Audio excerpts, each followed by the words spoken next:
School চলাকালীন রহস্যজনক অসুস্থতা ও ভৌতিক গুঞ্জন। সন্দেশখালীর ফুলমণি আদর্শ বিদ্যামন্দিরে 25 ছাত্রী হাসপাতালে চিকিৎসাধীন।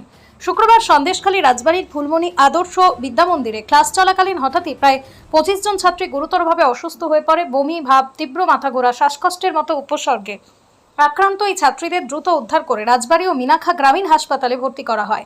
পরপর 3 দিন ধরে একই স্কুলে এমন রহস্যজনক ঘটনার পুনরাবৃত্তি হওয়ায় শিক্ষক ও অভিভাবকদের মধ্যে গভীর উদ্বেগ ও উৎকণ্ঠা তৈরি হয়েছে।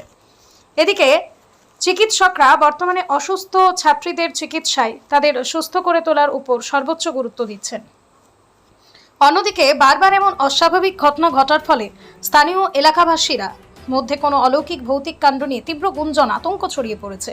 স্কুল কর্তৃপক্ষ, স্থানীয় প্রশাসনের পক্ষ থেকে পরিবেশগত সমস্যা, ভ্যাপসা গরমকে এই পরিস্থিতির জন্য দায়ী করা হলেও ছাত্রছাত্রীদের মন থেকে ভীতি দূর করতে, বিদ্যালয়ের পরিকাঠামো স্বাভাবিক করতে দ্রুত পদক্ষেপ নেওয়ার আশ্বাস দেওয়া হয়েছে।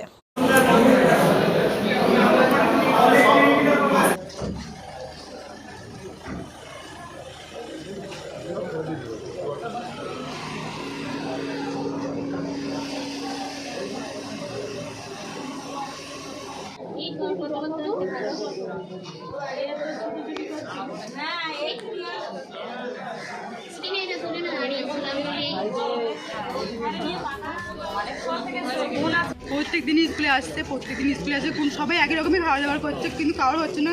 বিশেষ করে 9 ক্লাসের মেয়েগুলো বেশি এরকম হচ্ছে। 9 মানে বাচ্চা মেয়েদেরগুলো এরকম হচ্ছে বেশি। কেন, কি কি কি কি কারণে হতে পারে বলে তুমি মনে করছো? কি কারণে আমি তো সেটা বুঝতে পারছি না। কি কারণে হচ্ছে? প্রত্যেক দিনই স্কুল পরিষ্কার করা হচ্ছে, কি কারণে হচ্ছে কিছু বুঝতে পারছি না। কোনো খাবারের কারণে হচ্ছে বলে? কি কোনো খাবারের কারণে হচ্ছে না। ওরা যা খাবার খায় আমরা সেই খাবার খাওয়াই, কিন্তু আমাদের কিছু হচ্ছে না। ওদের কেন হচ্ছে? বারবার 11, 12 ওদের আমাদের কিছু হচ্ছে না।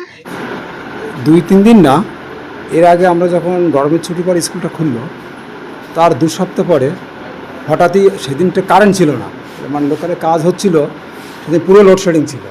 তো আমরা আমাদের সরবরাহ সেন্টারে ফোন করেছিলাম ওখানে ইলেকট্রিক অফিসে। তো বলছে আজকে আর কিছু করার নেই। তো সেই দিন থেকে শুরু হয়েছে। সেই দিনে হঠাৎ আমরা ভাবলাম তো তাহলে বোধহয় কারেন্ট নেই, তাহলে হঠাৎ অসুস্থ হতে পারে। তো সেদিন আমরা সবাই মিলে বাচ্চাদের নিয়ে, আমাদের স্যার ম্যাডাম 8-10 জন গেছিলেন। 5-6টা বাচ্চা অসুস্থ হলো প্রথম, সবই মেয়ে, একটা ছেলে না। তো সেদিন দেখার পরে আমরা টিচাররা সবাই থেকে 2-4 জন গিয়ে ওদেরকে বিভিন্ন জায়গায় হসপিটালাইজ করলাম। প্রথমে রাজবাড়ি, যাদের রাজবাড়ি হয়নি তাদেরকে মিনাখায় নিয়ে যাওয়া হলো, ওখান থেকে চিত্তরঞ্জন। ওই দিনের দিনে ওরা আবার ছেড়ে দিয়ে দিল হসপিটাল। ওই দিনে আমাদেরকে ওনারা বলেছিলেন দুটো। সেদিন সারাদিন কারেন্ট ছিল না, ভাবলাম সেদিন হয়তো কারেন্ট ছিল না, এই কারণে হয়তো সেখানে বাচ্চা কাচ্চা হয়তো কষ্ট, গরমে হয়তো এটা কষ্ট হয়েছিল।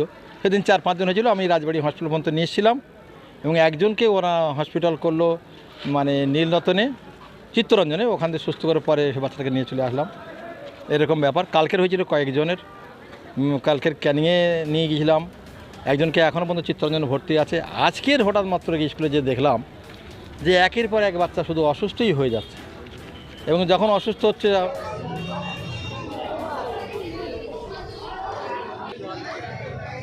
দেখলাম এখানকার বিদ্যালয়গুলো যদি স্যানিটাইজ করা হতো তাহলে হয়তো একটু পরিষ্কার পরিচ্ছন্ন থাকতো। যেহেতু বিগত কয়েকদিন ধরে বৃষ্টি নেমেছে, বৃষ্টিতে বিদ্যালয়ের পরিবেশ একটু স্যাঁতস্যাঁতে ভাব, ভ্যাপসা একটা কেমন গন্ধ, হয়তো এই পরিবেশের সঙ্গে তারা শ্যুট করে নিতে পারছে না, তাই তারা একটু অসুস্থ হয়ে পড়ছে। দাদা, এই যে অসুস্থটা তো একদিন ধরে হচ্ছে না, তো মূলত 2-3 ধরে ঘটছে, 2-3 দিন ধরে। হেডমাস্টার বলুন, আপনাদের কারোর সাথে যোগাযোগ করেছেন?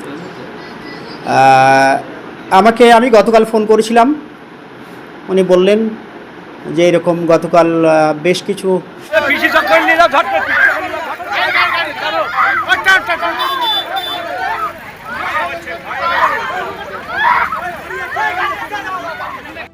খবর পেলাম ফুলমণি আদর্শ বিদ্যামন্দিরের প্রায় 30-35টি ছাত্রী আজকের শ্বাসকষ্টজনিত কারণে মিনাখা হাসপাতালে ভর্তি হয়েছে। এও জানতে পারছি যে বেশ কিছুদিন ধরে এই বিদ্যালয়ে প্রতিনিয়ত 3 জন, 4 জন, 5 জন করে ছাত্রছাত্রী অসুস্থ হয়ে পড়ছে। বাচ্চাদের মধ্যে একটা ভূতের আতঙ্কও এসেছে বলে জানতে পারছি। আমরা বলছি এরকম ভূত বা এইসব বিষয় নয়, নানা কারণে এরকম ঘটনা ঘটতেই পারে। সেটা দেখতে হবে।